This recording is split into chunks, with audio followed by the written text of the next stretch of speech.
Puji Tuhan, salam sejahtera Bapak Ibu, Saudara-saudari keluarga GPDI El Shaddai Magelang dimanapun berada. Rise up, bangkit, bergerak, berdampak. Mari kita terus mengisi hidup kita dengan firman Tuhan, melakukannya supaya hidup kita menjadi berkat. Hari ini kita akan merenungkan bersama-sama Kitab Kejadian pasal yang ke-13. Satu tema yang akan kita renungkan adalah egois. Egois itu artinya sifat mementingkan sendiri tanpa mempertimbangkan kepentingan orang lain. Ya, orang-orang yang egois seringkali cenderung mencari keuntungan, kesenangan, atau kesejahteraan diri sendiri. Nah, kita akan belajar dari tokoh yang kita lihat dalam Kejadian pasal yang ke-13. Apa yang kita bisa observasi pada kisah Kejadian 13 ini mencatat bagaimana Abram dan juga Lot itu bersama keluarganya keluar ke tanah Negeb. Nah, mereka melakukan sebuah perjalanan yang cukup jauh dan kemudian tiba satu waktu, kalau kita lihat di beberapa ayat, ada pertengkaran antara gembala-gembala Abram dan gembala-gembala Lot. Nah, karena terjadi peristiwa-peristiwa itu, kemudian Abram mengajak Lot untuk berbicara. Kemudian kita lihat ayat yang ke-10 ya. Lot kemudian karena peristiwa itu ya, kemudian mulai memikirkan, lalu mengambil keputusan-keputusan. Nah, mari kita baca ayat 10 dan ayat 11. Lalu Lot melayangkan pandangnya dan dilihatnya bahwa seluruh lembah Yordan banyak airnya seperti taman Tuhan, seperti tanah Mesir sampai ke Soar.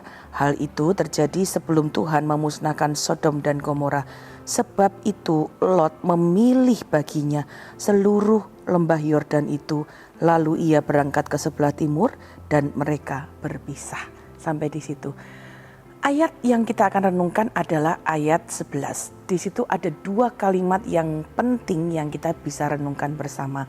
Pertama, Lot memilih bagi dirinya sendiri. Ya, kita tadi baca Lot memilih seluruh lembah Yordan. Lot memilih bagi dirinya sendiri, memilih berdasarkan keinginannya sendiri, membuat keputusan berdasarkan apa yang ia pikirkan sendiri. Ya, kenapa kemudian kita dapat merenungkan kata egois? Karena Lot membuat keputusan yang bisa dikategorikan sebuah keputusan yang egois tanpa mempertimbangkan apa yang terbaik bukan hanya bagi dirinya. Karena ayat 10 mencatat Lot melihat tanah itu baik. Lot berpikir, Lot mempertimbangkan bahwa itu menurut dirinya itu adalah baik. Tanpa mempertimbangkan hal-hal yang terbaik bagi keluarganya. Tetapi hanya yang terbaik bagi dirinya sendiri. Apabila Lot mempertimbangkan bahwa tempat yang ia pilih itu semakin dekat dengan Sodom dan Gomora, semakin dekat dengan godaan keluarganya, tentunya Lot bisa kemudian mempertimbangkan untuk tidak pernah mendirikan kemahnya di sana. Karena pada ayat yang ke-13 kita melihat Sodom dan Gomora, tanah di dekat tempat di mana Lot kemudian memilihnya, ada tercatat demikian ayat 13, adapun orang Sodom sangat jahat dan berdosa terhadap Tuhan. Nah, apa yang kita bisa lihat ya, yang menjadi hal-hal yang egois yang kita pun bisa menjadi satu pelajaran penting dalam hidup kita. Pertama, keinginan. Ya, keinginan Abram dan Lot itu adalah dua hal yang sangat nampak bertolak belakang. Abram punya keinginan untuk menyenangkan Tuhan. Lot terlihat menyenangkan dirinya sendiri. Meskipun keluarga mereka tercatat cukup kaya, tapi masih ada keinginan untuk meningkatkan popularitasnya, ya, keterkenalannya dibandingkan hal-hal yang lain. Akibatnya kalau kita lihat di ayat Kejadian pasal 19 ya, tentunya kita tahu kejadian Sodom dan Gomora, waktu bahkan malaikat datang untuk membawa keluarga mereka keluar dari Sodom dan Gomora karena akan dihancurkan. Istri dari Lot masih menoleh ke belakang, bahkan menjadi tiang garam. Ya, bagi keluarga ini ya, kehidupan mereka diawali kemudian diwarnai oleh keinginan-keinginan dunia. Kalau saja ya Lot lebih peduli pada kondisi rohani keluarganya, tentunya dia akan memilih ya, punya keinginan untuk menjauhkan keluarganya dari kota Sodom dan Gomora. Ya, sekali lagi kita lihat ayat 10, Lot pandang wajahnya, wah tanah itu baik, tanah itu menghasilkan. Ya, pandangannya tertuju kepada apa yang dia lihat secara duniawi saja.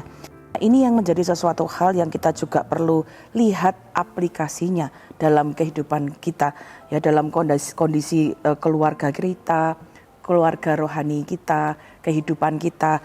Apakah kondisi rohani kita, kondisi rohani keluarga kita itu menjadi prioritas utama kita?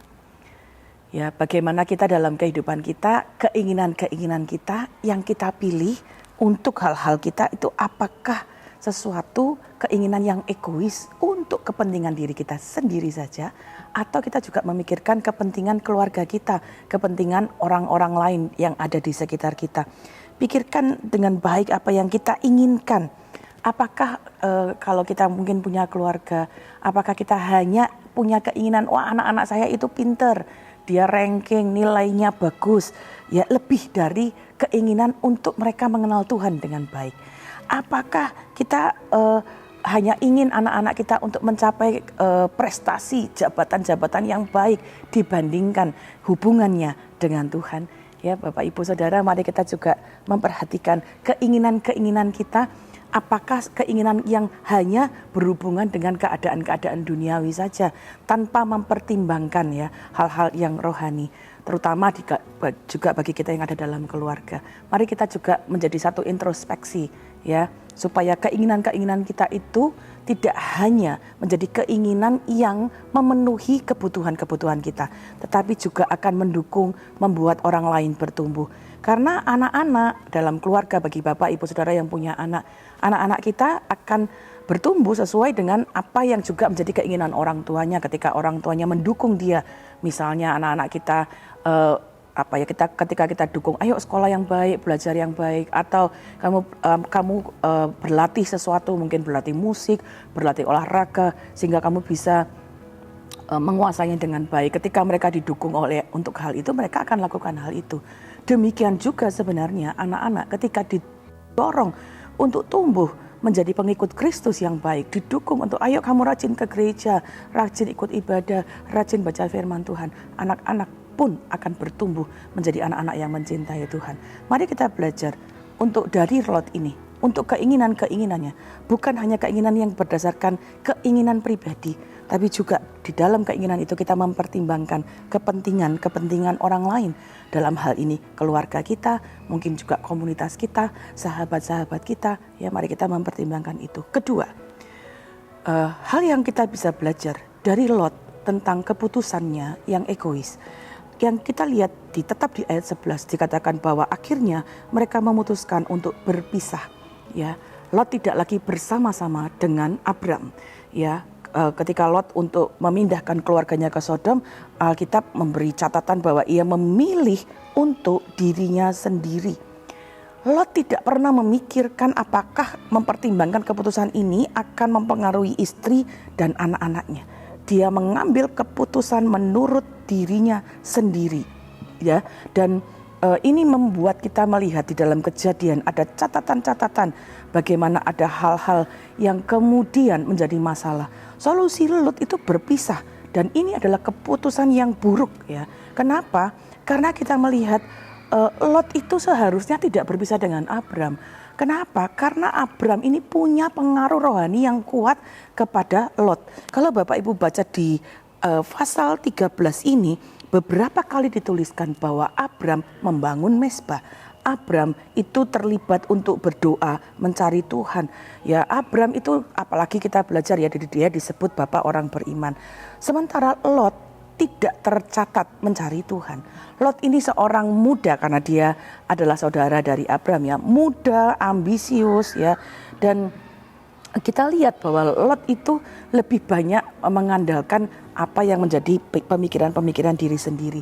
Lot sebenarnya membutuhkan pengaruh Abram, tapi karena keputusannya yang egois, yaitu membuat dia mengambil keputusan yang keliru. Nah, Bapak Ibu Saudara, ini juga yang perlu menjadi bagian dalam kehidupan kita. keputusan-keputusan kita jangan jauh dari Tuhan, jangan jauh dari komunitas di mana kita bisa saling mempengaruhi untuk bertumbuh. Keputusan-keputusan kita jangan sampai menjadi keputusan yang egois. Wah, pokoknya saya mau kerja aja, saya nggak mau ke gereja lagi. Saya karena ada mungkin kita punya masalah satu dengan yang lain, ada konflik. Wah, pokoknya kita mengambil keputusan-keputusan yang keliru. Mari kita belajar bersama-sama ya. Mari kita saling dekat satu dengan yang lain ya. Saling mempengaruhi untuk dapat hidup bertumbuh di dalam Tuhan. Sama seperti apa yang menjadi tema kita tahun ini, kita bangkit, kita bergerak bersama sehingga kita dapat berdampak positif satu dengan yang lain. Jangan sampai kita membuat keputusan-keputusan yang egois. Ya, pokoknya yang penting aku tidak terganggu, yang penting aku bahagia, yang penting aku selamat. Kita nggak peduli dengan yang lain. Tapi mari kita belajar, anak-anak Tuhan harus menjadi anak-anak Tuhan yang saling berdampak satu dengan yang lain. Dari Lut kita belajar untuk membuat keputusan-keputusan yang bijaksana supaya hidup kita tidak egois. Keinginan kita, keputusan kita bukan hanya bagi diri kita sendiri, tapi kita pertimbangkan bagaimana pengaruhnya bagi orang yang lain. Sama seperti nasihat Filipi 2 ayat 4, janganlah tiap-tiap orang hanya memperhatikan kepentingannya sendiri, tetapi kepentingan orang lain juga. Kemudian 1 Korintus 10 ayat 24, janganlah seorang pun mencari keuntungannya sendiri, tapi hendaklah ia mencari keuntungan orang lain. Jadi mari kita belajar dalam hidup kita secara pribadi, dalam keluarga. Belajarlah keinginan, keputusan kita, kiranya itu juga menjadi dampak yang baik bagi orang-orang di sekitar kita. Baik keluarga kita, teman-teman kita, bahkan rekan-rekan kita, dan juga sesama keluarga GBDI El Shaddai Magelang. Puji Tuhan, terima kasih Bapak Ibu telah mengikuti Renungan 79. Kiranya ini dapat menjadi berkat bagi kita semua. Bapak Ibu mari salurkan kesaksian melalui chat 081327420088. Bapak Ibu juga apabila membutuhkan doa tertentu, sampaikan juga dan kita akan dengan senang hati dapat saling mendoakan. Puji Tuhan, mari kita berdoa. Bapak, kami mengucap syukur hari ini kami dapat belajar satu hal yang penting dalam hidup kami. Ampuni kami, seringkali kami egois, hanya mempertimbangkan, hanya menaruh keinginan-keinginan kami pribadi tanpa memperhatikan kepentingan orang lain juga. Kami menjadi orang-orang yang egois. Ampuni kami Tuhan, tapi hari ini kami mau belajar jadi pribadi-pribadi yang saling memperhatikan satu dengan yang lain. Sehingga baik keinginan kami atau keputusan kami itu menjadi keputusan-keputusan, keinginan-keinginan yang juga berdampak baik bagi orang-orang di sekitar kami. Berkati seluruh keluarga GBDI El Shaddai Magelang, saling memperhatikan, saling mendukung di dalam kasih. Terima kasih Tuhan, kiranya seluruh keluarga GBDI El Shaddai Magelang yang berlindung padamu akan bersuka cita, akan bersorak-sorai selamanya, karena Engkau menaungi kami dan karena Engkau akan bersuka cita orang-orang yang mengasihi namamu. Di dalam nama Tuhan Yesus Kristus kami mengucap syukur dan berdoa. Haleluya. Amin.